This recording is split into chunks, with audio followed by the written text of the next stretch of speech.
Car racing is a wonderful and exciting activity that is revered by numerous enthusiasts worldwide. But you know what else is even more wonderful? Sleep.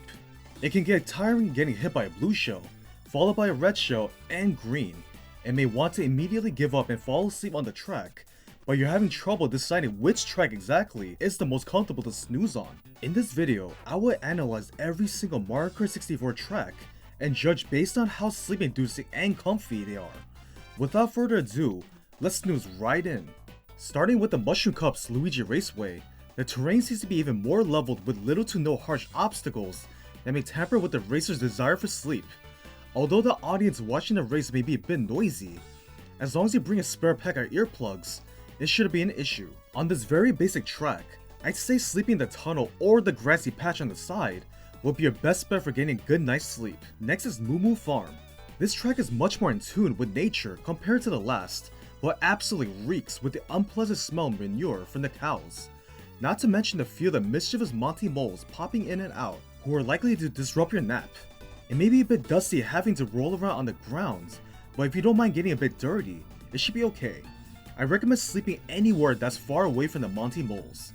Next is Koopa Troopa Beach. This beautiful and relaxing resort is home to the famous Koopa Troopas who have created this beach for tourists to visit and take a load off and soak in the rays.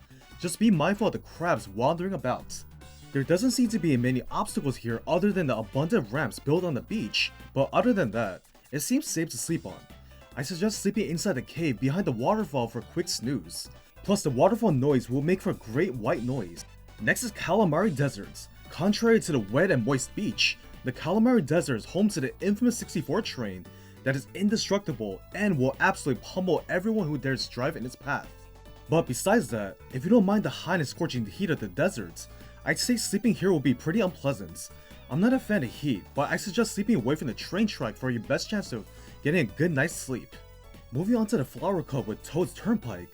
During the evening rush hour where everyone's trying to go home all at the same time, I would definitely not recommend sleeping here because you're bound to be run over at some point if you're not careful. Especially since these vehicles cannot be destroyed and will continue to drive until the end of time. If you were forced to sleep here, however, I would suggest sleeping to the side of the track where the item boxes are, since that's the best chances of not getting run over. Next is Frappe Snowland. In this festive winter wonderland, there are no warm log cabins to snooze in, but you're forced to sleep next to the exploding snowmen, which doesn't sound that much better. Careful not to fall into freezing cold water, or you'll get hypothermia. I suggest sleeping inside the giant icy passageway where the item boxes are because you're far away from the snowmen and are much less likely to fall into the water, so you're by default the safest here. Next is Choco Mountain. This delicious chocolatey mountain is carved using the finest and purest cocoa known to man, and you'll be fighting off the urge to eat the entire place. But by doing so, you won't be able to have a place to sleep, so you don't eat it. It must smell absolutely delicious here though, but beware of the falling chocolate boulders. Despite being made out of deliciousness, it's still gonna hurt. I suggest sleeping inside the tunnel to avoid the rocks and water below. Next is Mario Raceway. The weather here is much more mild in comparison to the desert and tundra, but it still has the deadly piranha plants littered on the grassy plains, so I will avoid them like the plague.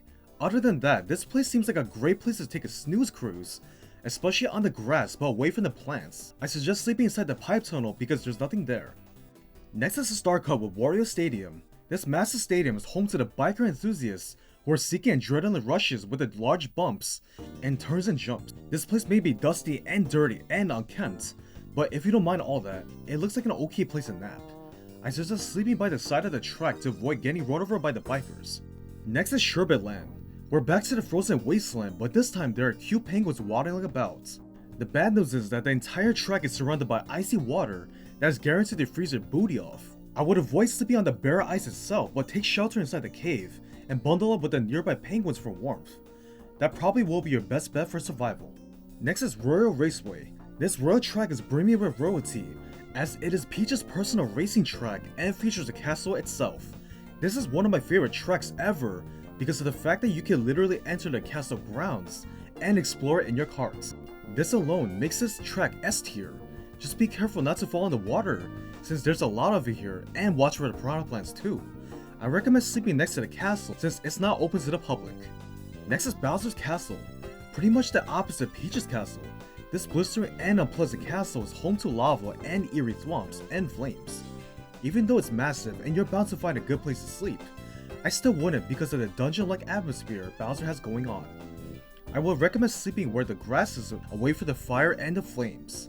Next is a special cut with DK's Jungle Parkway. This humid and dense jungle is home of the famous Donkey Kong, who has decorated the jungle to form a somewhat functional racetrack, complete with ramps and paved roads. Just don't drive in the grass unless you like getting pelted with coconuts. I would suggest sleeping in the cave since it's away from the water and coconuts, but at least the view of the waterfall is nice. Next is Yoshi Valley. This is probably one of the most dangerous tracks to sleep on because of the huge gaping cliffs, giant spinning egg, and porcupines littering the track. There's also very thin bridges as well, but all of that can be avoided if you simply don't enter the main section of the track and just stay in the grass. So unless you're a thrill seeker, I suggest sleeping elsewhere. Next is Banshee Boardwalk. This haunted pier is home to many specters who desire nothing but an opportunity to spook some racers. There's also giant Cheep Cheeps flying about and bats in that bandit house over there. It's also easy to follow the boardwalk itself. So for these reasons, I suggest sleeping in the shed itself, but away from the bats to avoid getting swarmed. Next is Rainbow Road. Way up in the sky, you're faced with a beautiful view of the constellations and lights in the shape of the various characters of the game. This track is covered with railings, so it's hard to fall off, but the only real threat is the rampaging chain chomp eating away at the track. I recommend sleeping anywhere else where the chomp resides. Out of all these tracks, I say sleeping on Royal Raceway where the castle grounds are located is the absolute safest and best place to take a nap compared to all the other tracks on the list. And there you have it. All 16 tracks and the best spots to nap in. Which spot do you like the most? Comment down below and thanks for watching. Please like and subscribe for more videos like these if you want to.